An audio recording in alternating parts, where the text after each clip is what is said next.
ভাষার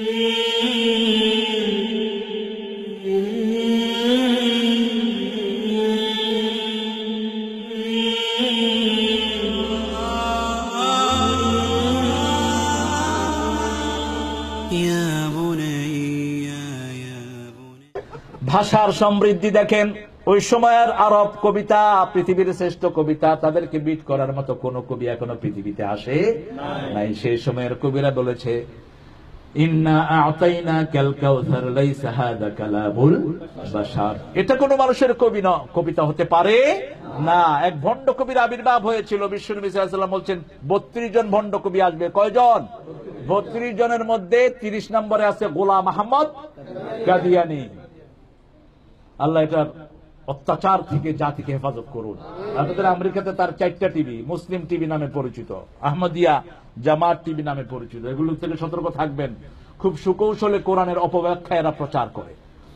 এরা রাসূল সাল্লাল্লাহু আলাইহি ওয়াসাল্লামকে শেষ নবী মানে না। কোরআনের একটা ভার্স যদি আপনি অস্বীকার করেন, আপনি মুমিন না কাফের। আর বাংলাদেশে না সারা পৃথিবীতে যে লোকটা বেশি কোরআন চর্চা করে, এখন তার পিছনে কাফের লাগাইতেছে। বুঝেন তো কথা? কে সেই লোকটাকে? কি সর্বনাশ! কালকে আমাকে লাইভে একজন প্রশ্ন করছে, জাকির নায়েক মুসলমান না কাফের? কি চিন্তা! কিছু টুন্ডা মোল্লার গোষ্ঠী এর তাইকে নিয়ে এর বিরুদ্ধে অপপ্রচার করছে। আল্লাহ তাদেরকে হেদায়েত দান করুন। তাই পড়লে কি একটা লোক কাফের হয়? কথা কর না। তাই পড়লে কাফের হলে তো সৈয়দ কুতুব কাফের ছিল, আল্লামা ইকবালও কাফের ছিল। আল্লামা ইকবালকে কাফের বলেছে এই টুন্ডার গোষ্ঠী। শিকওয়া যখন লিখলেন, রসমে আজা রহ গাই রূহে বেলালি না রহি, ফলসফা রহ গাই তলকিন গজালি না রহি, আজানের রসম আছে আগের মতোই, বেলালের সেই রূহ নেই, আজও সেই কোরআন আছে, হাদিস আছে, সেই ঈমান আর মানুষ নেই। তিনি যখন শিকওয়া লিখলেন যে আল্লাহ, আমরা আপনার বান্দা হওয়ার পরে আমাদেরকে আপনি আযাব দিচ্ছেন। আযাব তো আমাদের কারণে আসছে। আমরা নামাজ পড়ি না, অথচ কালেমা পড়েছি, ঠিক কি না? আমরা কালেমা পড়েছি, বিবিকে মারি। আমরা কালেমা পড়েছি, বাচ্চাদের খেয়াল নেই না। আমরা কালেমা পড়েছি, বাচ্চাদেরকে কোরআন শিখাই না। আমরা কালেমা পড়েছি, পিতামাতাকে ওল্ডম্যান হাউসে পাঠিয়ে দিই। আমরা কালেমা পড়েছি, প্রতিবেশীর হক মেরে খাই, প্রতিবেশীর জমি মেরে খাই। আছে না নাই? আমরা কালেমা পড়েছি, আমাদের ভয়ে মানুষ দেশে থাকতে পারে না। কিসের কালেমা পড়েছিস তুই? তুই একটা ভণ্ড প্রতারক। তোর ভয়ে যদি কেউ এলাকা ছাড়া হয়, মনে রাখিস তুই জালেম। আর জালেমকে আল্লাহ কখনো হেদায়েত। আর যুলমু যুলমাতুন ইয়াউমাল কিয়ামা, মুসলিম শরীফের বর্ণনা। জুলুম সব সময় অন্ধকার হয়ে যারা জালেম তাদের রাস্তা বন্ধ করে দিবে।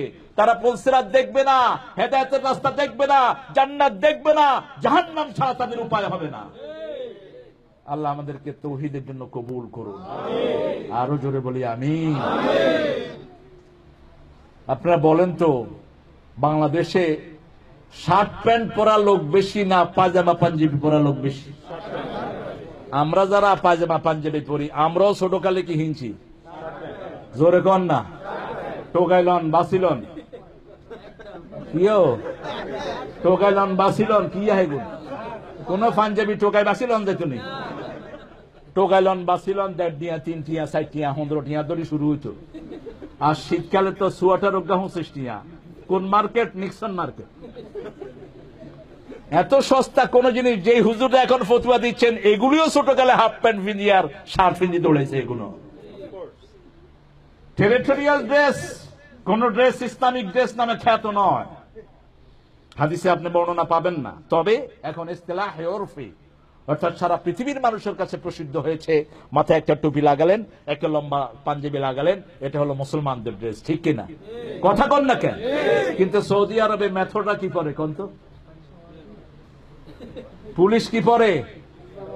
পুলিশের গাছ কি গায়ে কি থাকে? কয় শার্ট। পুলিশের জুব্বা আপনার থেকে লম্বা। আমাদের আলহামদুলিল্লাহ আমাদের দেশের অনেক ছেলে পেলে হেরেমের ভিতরে জিনিসপত্র বিক্রি করে। আমি হঠাৎ করে দেখলাম সব ঘোটা নিয়ে দৌড় দিচ্ছে। কিরে দৌড়স কা? কয় আপনি তো চিনেন না, ওই গা জুব্বা গা দিয়ে গা হুলিশ হুলিশ ধরলি যে মাই চিনি করে। তো হেরেমের ভিতরে ঢুকছি, বাস আর ধরতে পারবে না, বাস নিরাপদ। সেখানে কাফেরদেরও ড্রেস হলো জুব্বা। আবু জেহেল যে জুব্বা পরতো একই রকমের জুব্বা পরতেন মুহাম্মদ রাসূলুল্লাহ। এটা টেরিটোরিয়াল ড্রেস। আপনার ড্রেসকে নিয়ে কেন একজনকে এইভাবে তোহমত দেন? আহা, যারা ওনার বিরুদ্ধে কথা বলেন ওনার কাছে কখনো জানও নাই। আমি লন্ডনের একটা প্রোগ্রামে কাছাকাছি আসার সুযোগ আমার হয়েছিল। আগা গোড়া কোরআনের জন্য এরকম প্রেমিক আমি আমার জীবনে দেখিনি। আল্লাহ তার হায়াত দারাজ করে দাও, আল্লাহ তার দাওয়াতি খেদমতকে কবুল কর। কি এক বিপ্লব এনে দিলেন, সুবহানাল্লাহ বলতে ইচ্ছা করে না? গত আগস্ট মাসে একসাথে আমাদের প্রোগ্রাম ছিল দুইজনেরই, কিন্তু তিনার দেশে আর ঢুকতে পারলেন না। এই অবস্থায় আছেন। আব্বা মারা গিয়েছে, জানাজাও যেতে পারেন না। তার ইসলামী রিসার্চ কমিটিকে ছিনিয়ে নেওয়া হয়েছে, কম্পিউটার গুলো হাইজ্যাক করা হয়েছে, পুরা ব্লক করে দেওয়া হয়েছে তাকে।